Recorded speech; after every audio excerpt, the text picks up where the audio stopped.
listening to Diminishing Returns, the podcast about sequels, prequels, spin-offs, and reboots. I'm Chris Scott, and across from me, he's a crazy loner that's always showing me his gun.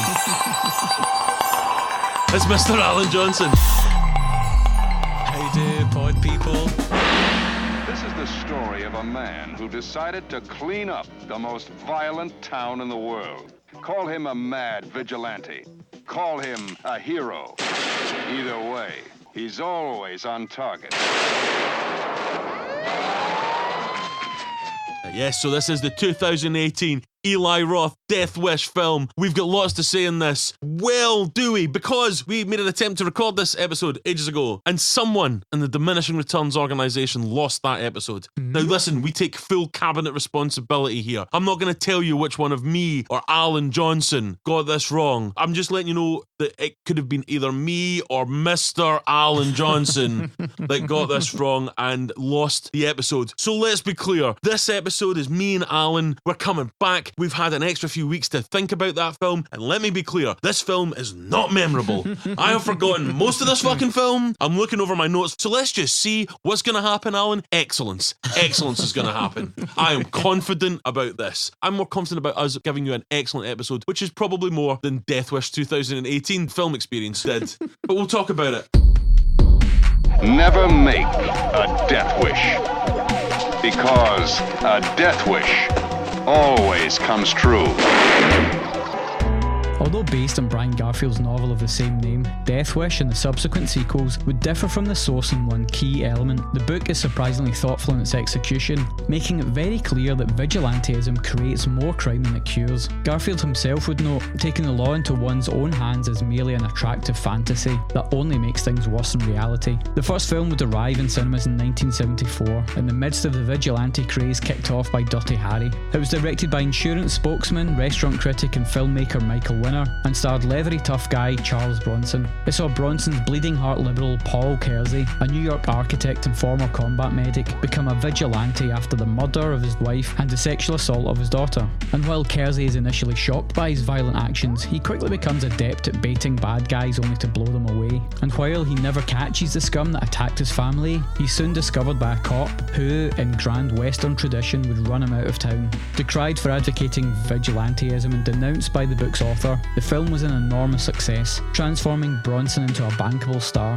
But whether the film's murky message was a deliberate attempt by Winner to push a conservative agenda, or simply exploitative filmmaking is unclear. Garfield, however, felt compelled to write a follow-up as an act of contrition for the film's success, and in the sequel novel Death Sentence would double down on the assertion that vigilantism and violence are toxic and destructive. A gap of almost a decade would pass before Cannon Films would buy the rights to Death Wish, a seemingly perfect fit for their unique brand of cheap, quick and dirty exploitation cinema. Across Cannon's fourth sequel run, Bronson would continue his bloody vengeance against the scum of the earth, seeking retribution for attacks on and killings of various friends and family members, over the course becoming an avenging angel, battling rapists, muggers, street hoods, and even on one occasion riffing on Kurosawa. 2 decades on from the release of Death Wish, and in his 70s, Bronson would labour through the 5th and final instalment of the franchise, in what would prove to be his last theatrically released movie. Cannon's bankruptcy would thankfully save us from Death Wish 6, The New Vigilante, and the intervening years would see several aborted reboot attempts. Meanwhile, New York City would gentrify and American crime rates in general would fall. So in light of the current political climate regarding gun ownership and control, would a remake of Death Wish finally align with the novel's theme of the negative effects of taking justice into one's own hands? Or would it promote the NRA's position that only a good guy with a gun can stop a bad guy with one? A death wish always comes true.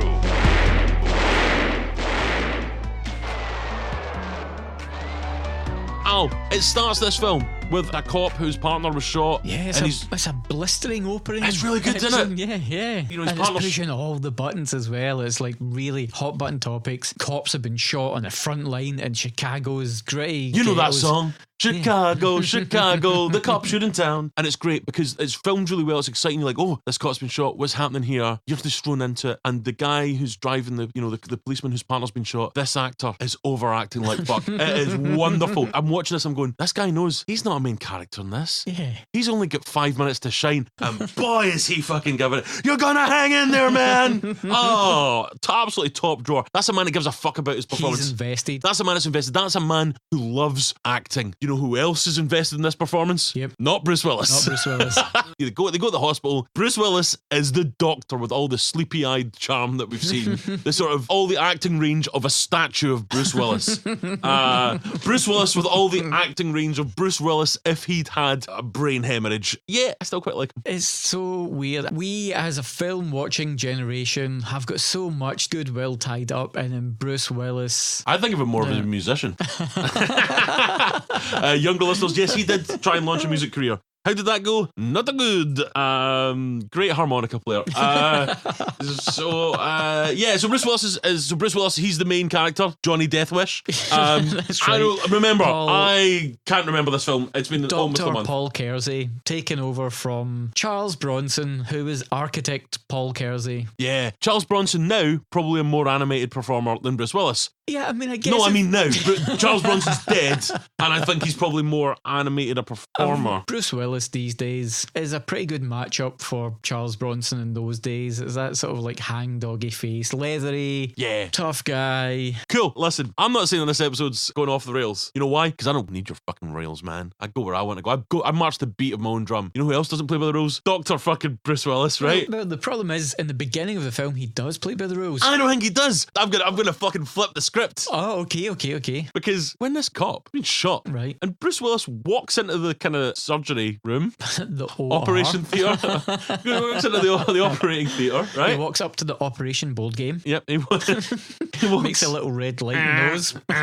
he walks into the operating theatre, right? Yes. And pronounces him dead with no examination. Like, he's literally just walked in there and went, yeah, he's dead. The guy on the table's going to be going, wait, what? He's like, oh, you're dead. Yeah. I know that nurses are brilliant, right? Nurses are fantastic. My grandmother was a nurse. They are the backbone of the medical profession. Yep. But if I'm in the operating theatre, I would like the doctor to at least just take a look for more than 5 seconds. He didn't even put the classic 2 fingers for a pulse. The classic, He just walks in and goes, he's dead, and all the nurses go, all right, okay, cool. Basically, Bruce Willis as a doctor is about as invested as Bruce Willis as an actor.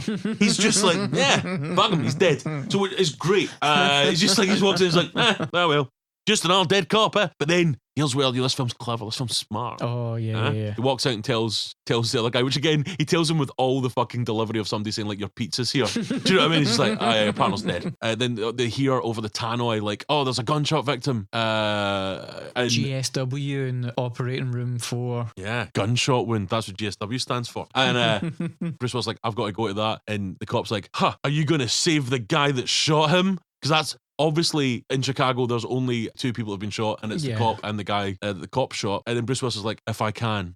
Because you know what? He's a doctor. As a doctor, all life is sacred. Yeah. Unless it's, you're in a bit of a rush and you've only got 5 seconds, in which case, fuck him. He's dead. Do you know what I mean? It's like, all life. Hey, listen, mate, if you'd just seen the way he treated your pal, that guy's not going to survive the gunshot wound. He's going to give it the most cursory look. Going to be like, well, it looks pretty bloody. Yeah. Lunch? So Bruce Willis, he's a doctor, but he's also a husband and a father. You're a husband and a father. I am, and a doctor with You're very as much much interest in... Yeah. You've done as much medical examining as Dr. Bruce Willis. I've watched a few episodes of Diagnosis Murder. I could probably do Bruce Willis here. You're going to do Bruce Willis. Yeah. Amazing. So he's a father, he's a husband, he's a family man. And as you can see this because like his daughter's like getting a college acceptance thing. Yep. And it's so much going on for this family at the moment. She's amazing. His birthday's coming up. Yeah. The wife's getting a PhD. And they all, that's right. Because it's like, they obviously are like, his wife's played by Elizabeth Shue.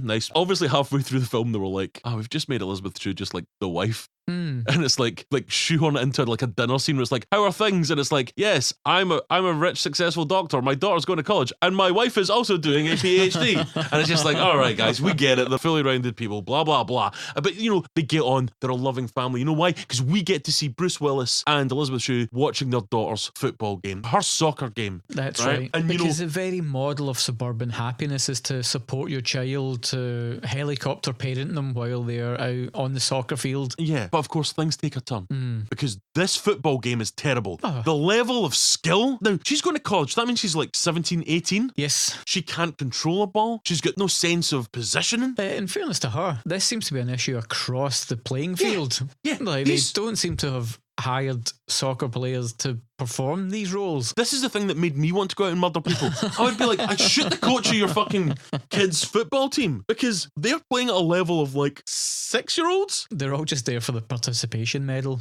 That's right. Why we need to stop this fucking liberalism. This commie nonsense. Am I right, Alan? Let's fucking, oh, everybody gets a trophy, do they? Oh, what's that? We don't just murder a couple of kids to keep the rest in line. Liberals, man. I'm owning the libs. Well, can I get my own InfoWars style show? Much like Eli Roth, the director here, he likes to own libs. He's a rich Hollywood director. Yeah. And my income, I can only maybe rent a lib. Is there a right to buy a lib? A right to buy scheme for libs? Yeah, so he's put a lib on layaway. He's a kind of funny character. I mean, he's I guess a provocateur. I think he would like to see himself as such, but I think he's basically just a dude bro. Just a bit tiresome. And so that's part of the trouble I have, like trying to work out what's actually going on in this movie, like, because it's hard to work out Eli Roth's motivations for remaking this film in the current climate. Is he doing it because he wants to just make an awesome action movie because Death Wish for him is like, it's a classic sleazy exploitation flick, so for him it's a big deal to get to remake this movie? Or is he making it with some grander statement? Well, I think these are two things that he's trying at the same time, which is why this movie does not work for me. Okay. Right? So there's loads of bits where they try and kind of like, by the way, his wife gets murdered, whatever. So, the kid's in a coma, doesn't matter. Listen, if the screenwriters aren't going to put fucking character into these characters, I'm not going to give a fuck about them when they get murdered. But basically, there's loads of like, is vigilantism terrible? What are the competing strands of this philosophy of, men need to, or people, men are people. Women are also people. All lives matter. I'm very clear on this, guys, that I believe that everyone that's a person is people.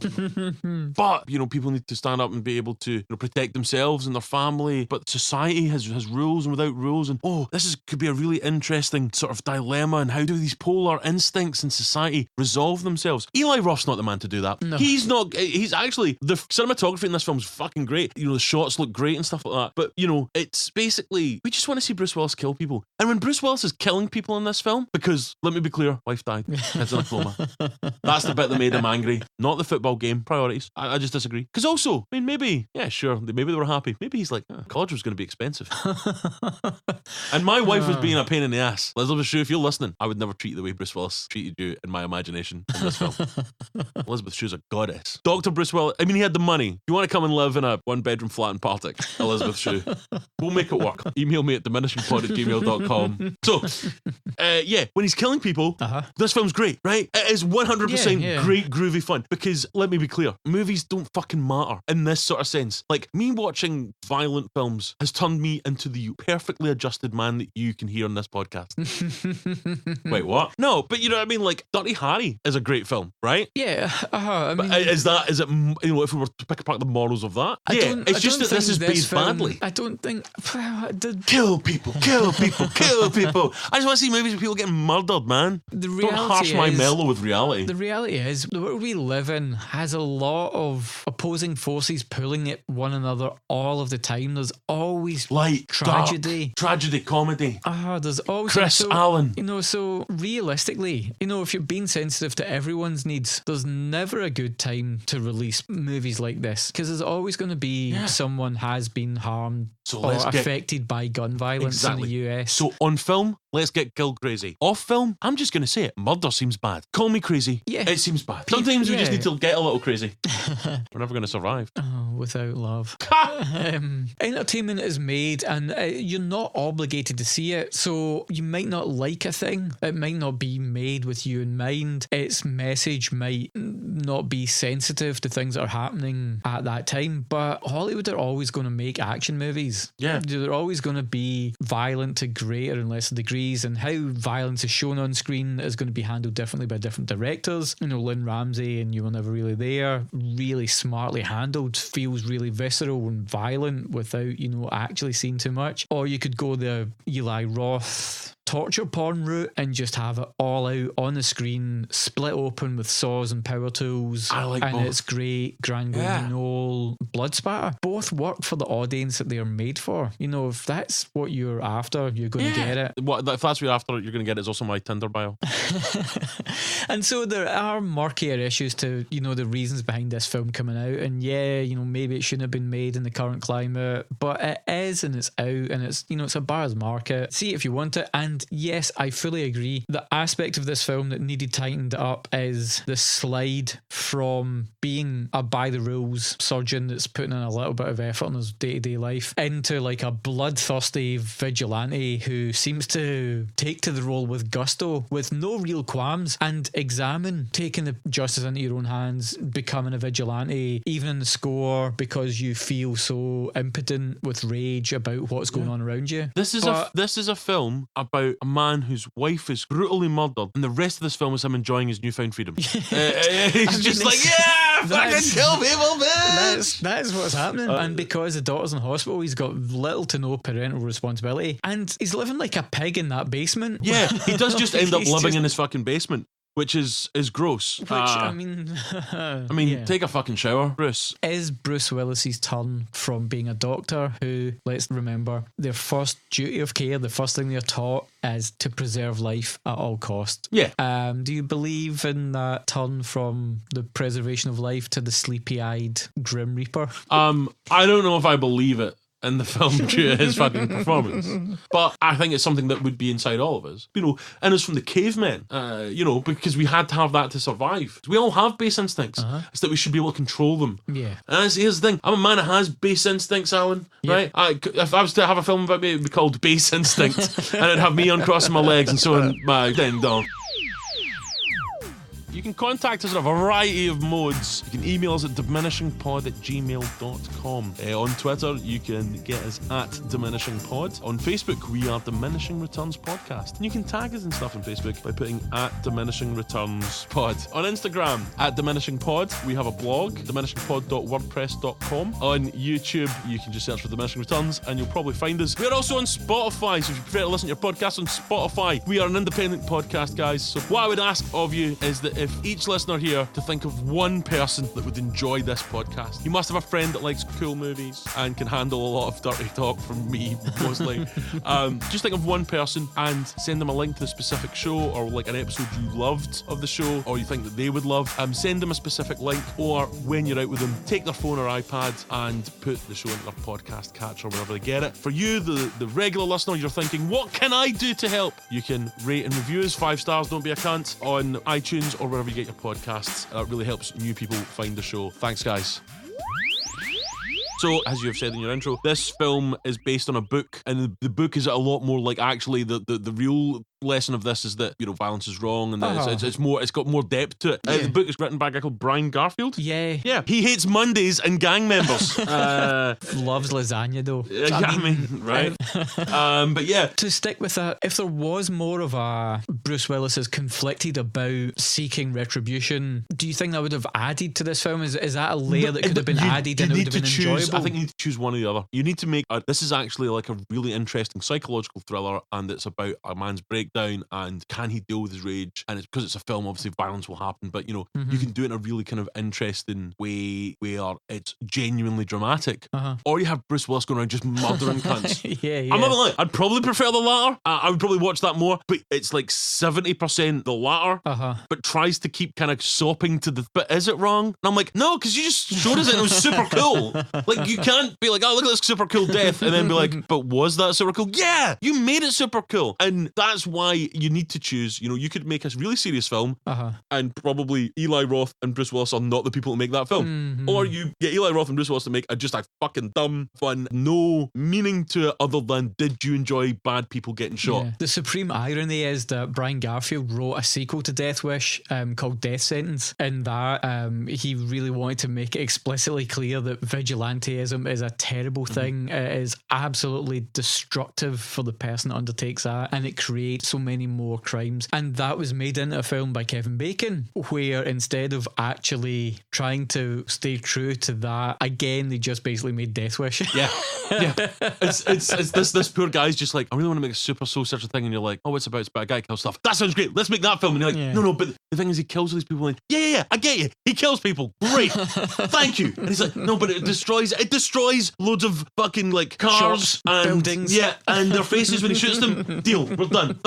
Thanks, Garfield. And he's like, I feel bad for Brian Garfield, and now he's sadly he passed away at the end of last year.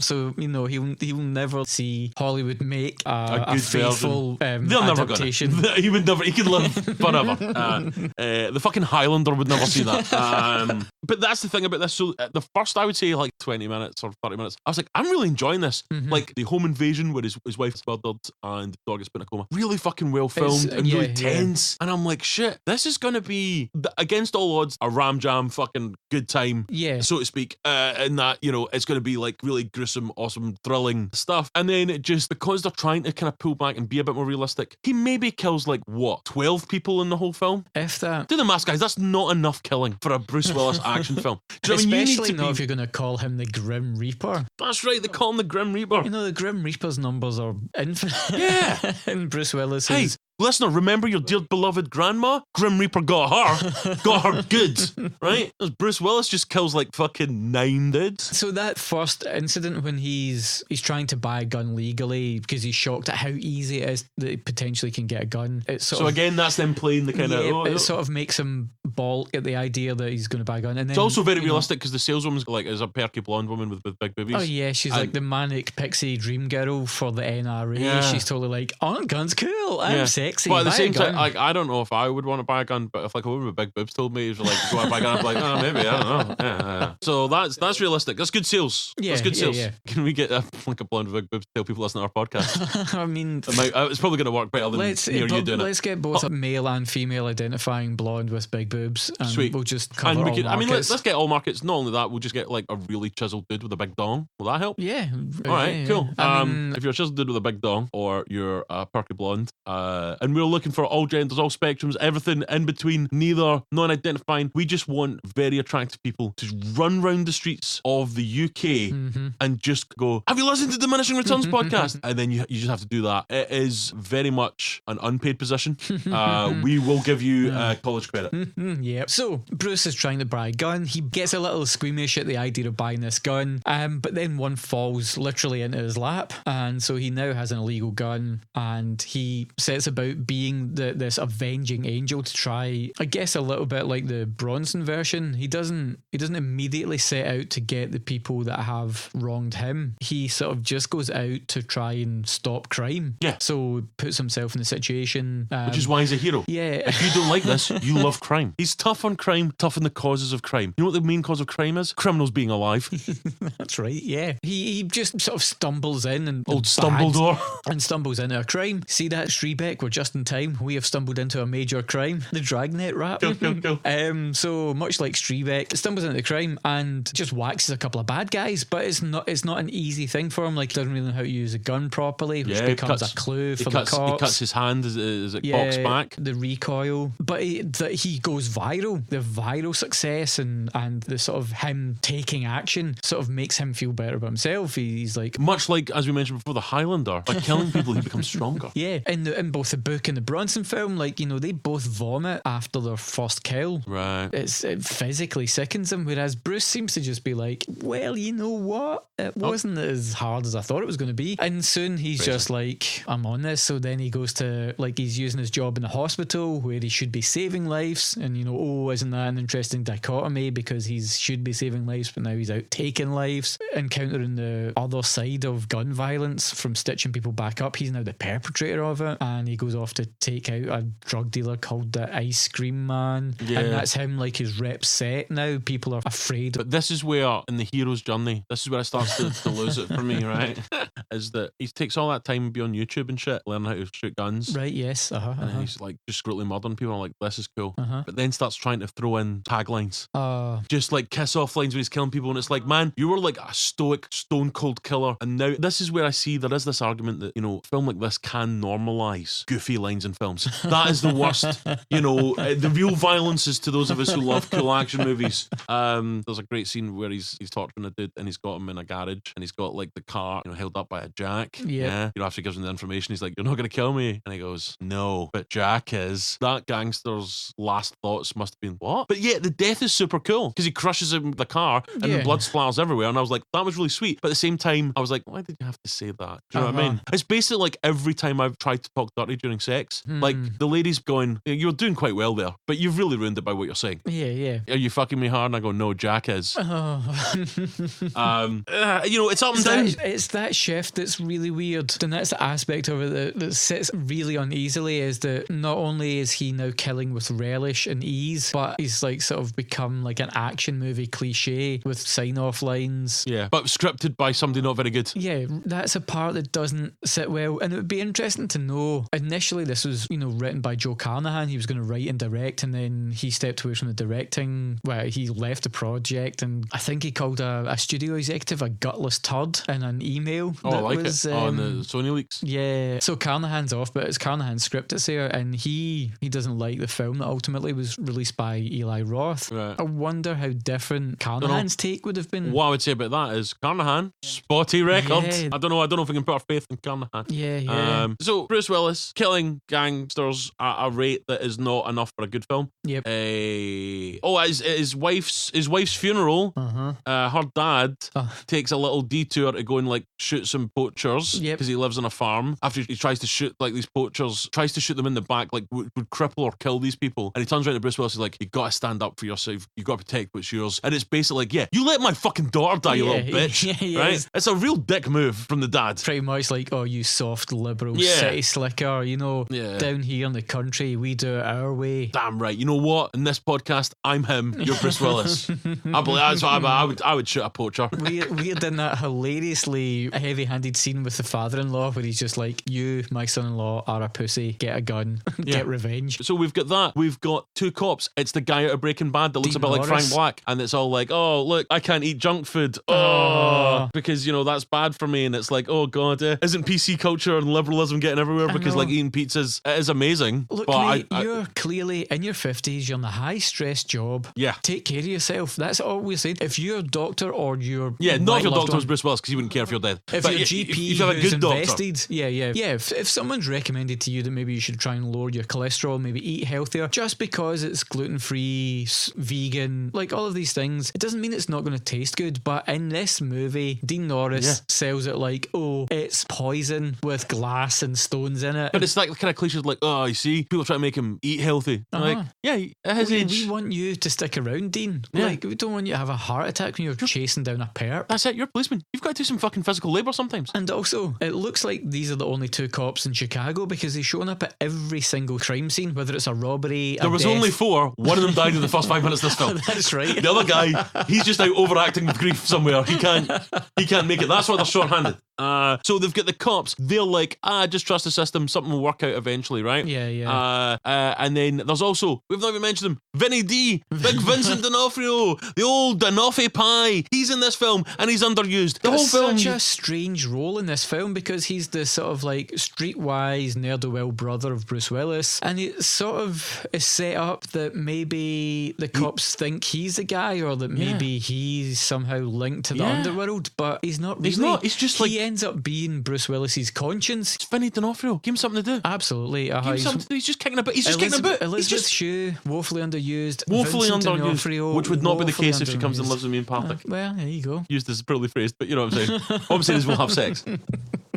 So this is all happening. It's a thrill ride very, very periodically. The main bad guy, he escapes Bruce Willis's clutches, but now he knows that it's Bruce Willis. Yeah, Bruce Willis has gone from just like taking out street scum that are out doing bad stuff, and now he's focused his attentions on tracking down the street scum that personally wronged him. Yeah, he goes through them, he finds one of them, and through that uses information and tortures and kills. We're not going to go through it all. So he's working his way through the people that attacked his family. The main bad guy, he gets away. But because in this altercation, he's suddenly like, shit, I now know who it is that's been killing the guys. It's fucking Bruce Willis. He's the doctor. He's the one whose family we attacked.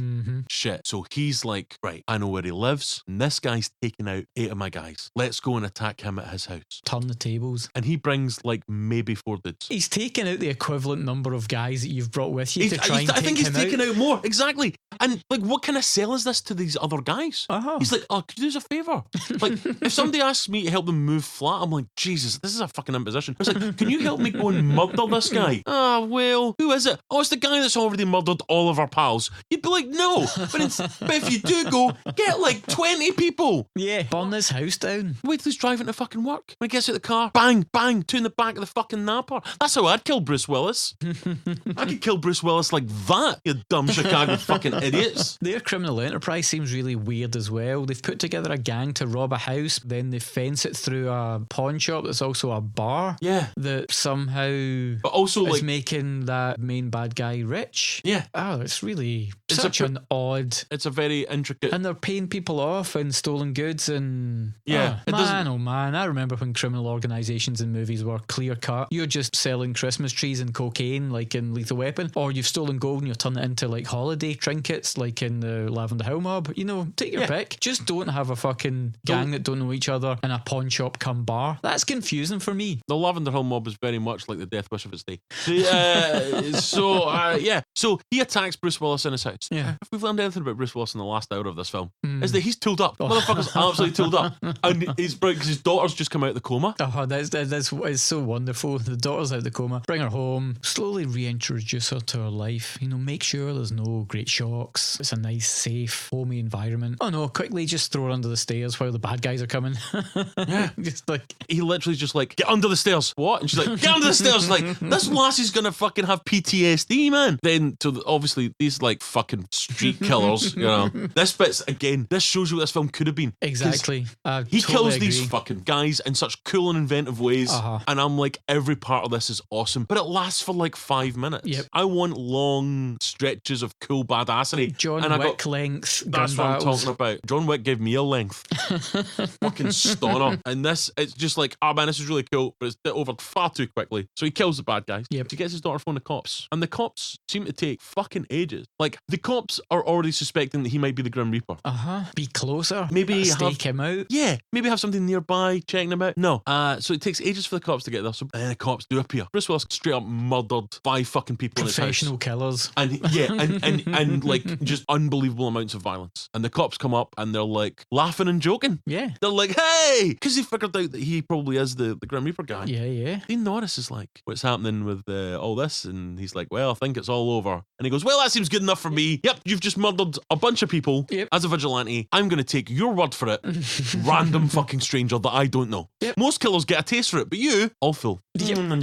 Let's just put a nice bow on this case that's all tidied up, no loose ends. Yep. This guy robbed your house. He was worried your daughter was going to recognise him, so he came back to make sure that she couldn't identify him. But you managed to take him and his hired guns out. Well done, Bruce. And somebody's ordered pizza. There's pizza kicking about for some reason. And Dean Norris is like, I'm going to have a slice of pizza. Yep. And he gets his own little victory because now he's going to die of a heart attack in 5 years. Wonderful filmmaking, guys. This film, deaths are cool in places. There's just not enough of them. Vincent D'Onofrio's wasted. There's annoying stuff with the cops, and the kiss-off lines are terrible. Yeah. But it's not without its charms. Quite interesting that the sort of like commenting on the vigilantism throughout the film, you've got 2 known Chicago like kind of commentators, both from opposite ends of the political spectrum. On like radio shows or whatever. And they're both having this kind of continual debate, like, oh, is vigilantism good? Is it bad? And I mean, that's interesting. Boston. You know how they should do that in Chicago? You put one of his in the hospital, you put one of his in the morgue. This is how it goes. Do you think his daughter, while she was in the coma, do you think she was having a coma dream of, I hope in the outside world my dad has gone and got a gun and become an angel of death and has gone down to hunt and kill my attackers? I mean, do you think that would be nice? Right, like if I was attacked and I was in a You would coma, hope I expect you to go out, Alan, and I'm not gonna lie, maybe go to the gym for a couple of weeks first, like beef up a little bit, right? And just fucking like straight up murder people. And by the way, if you're not sure who did it, 6 random people's fine. I just want there to be blood in your hands. Okay. Thanks, man. I'll do the same for you. Bruce. I've actually already done the same for you. I've murdered 6 people. It's just money in the bank. Yeah. So you know, if you're in coma, I'm free and easy. Just to round up, like obviously Bruce gets away scot-free, and there's a sort of hint, which is also a callback to the end of the original Bronson Death Wish, when he's in New York with his daughter and she's starting uni or college, and he sees some kids just out horsing around, and he gives them the finger guns, and not the finger bang. Not the finger bang. No. Slightly different. He lifts his finger gun at them, and it's hard to know, is that like a threat? Is he now just going to be killing anybody that, like, kids are on his lawn, just gets out the Gatling gun and blows him away? So he sort of like seems to come away with no guilt about what he's done. There's certainly no punishment, no retribution for him. He's got his daughter. They're at least building some kind of life together after the death of the mum. Does that all sit well with you? Are you happy? Like for me personally, I love the Bruce Lee film Big Boss, and at the end of the Big Boss, after Bruce Lee's gone on his kill rampage for revenge, the police come along and arrest him, and I actually quite like the sort of downer ending of that, because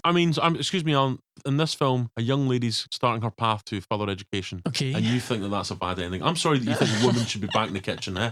Okay, Alan, that's fine. You want her back at home, waiting to marry some man. Maybe that cop from the first 5 minutes, I think he needs some love in his life, because that man was distraught. I personally think women should get education and live their own lives and have good jobs. I'm sorry you don't feel the same way. That's what you take from it. That's the main take. Yeah, I mean, it's a dumb ending. I don't know. It's just like the film, by this point, I kind of stopped caring. I was just like, yeah, I guess Bruce Willis is doing the finger guns to somebody. It's meant to be like, that kid was like, wait, oh fuck, that guy's not to be messed with. Right. Whereas I think if you did that, doing finger guns, what's next? You're going to pretend you're on a phone? I don't fucking get it. He's just so, part of a mime crew. Yeah, exactly. They're going to tell him to go take Improv 101. Because the thing about that is obviously you pretend you're holding a gun. You never actually do the finger guns. That's just bad space work, Bruce Willis. The thing is though, if Bruce Willis had never got involved in killing people, the cops would have found the killers eventually. Now, I don't know if this film is smart enough to have done that on purpose. Like, part of me is like, did he do that on purpose to show that actually all he's done there is to like be selfish? Or is it kind of they've not really thought it through and like, no, they've not realised that actually the hero's just, all he's done is just murder people for no good reason. Yeah, it's also weird that at the end of the film they're like, and crime rates in Chicago are tumbling. You're like, wait, there's a guy that's just gone on a kill rampage. Like, Bruce Willis alone is responsible for about a dozen deaths. But that's it, it's like you tell their friend. It's like that, except when you kill gangsters. What I'm saying is, guys, because he's killed a gangster, he stopped them committing those more crimes. More crimes. I see. Yeah, Okay. Again, tough on crime, tough on the cause of crime. Unlike, I keep thinking you're going to tell me like it's tough on crime, tough on the causes of crime, and it's a stain remover. Like, yeah, that's what I'm saying. Al, you're a pinko liberal, okay? You're like, let's hug a hoodie. You just want a world filled with dangerous people out in the streets. Whereas I, diminishing returns law and order candidate, I'm saying we need to crack down on this. Good, honest, hard-working people like our listeners. Not me. I don't like to work that hard. I like to get up about midday. But good, hard-working people like our listeners. We want to vote for me in our upcoming Diminishing Returns podcast elections. I promise you, I will lead with strength, and we are going to make this podcast great again. Guys, it's been beautiful. I believe that this Bruce Willis film is a very sensitive and moving portrayal of a man's grief. It is, of course, a lot of nonsense, but, in places quite enjoyable. Are you a revenge seeker? Well, here's the thing. Genuinely, that I understand the need for revenge. Actually, I am quite a kind of person that does hold a grudge. I really do hold. I know. Take note, world. Call me John, guys. There's a reference to a horror film. Alan, how'd you like that? I can reference horror films as well. So I understand it myself. Mine's usually the sort of petty, low level. Vigilantism is, of course, wrong. But if it happened to me, I can see why people would want to be vigilantes. And definitely, I am not the fat reaper that has been killing people around Glasgow even though it is 100% my body shape. And the guy's also asthmatic like me and sounds a bit like this voice. But listen, it's definitely not. I'm not the Fat Reaper. Alan, can you cut this out, please? Please don't put in that I'm the Fat Reaper. Oh my God, they're going to catch me.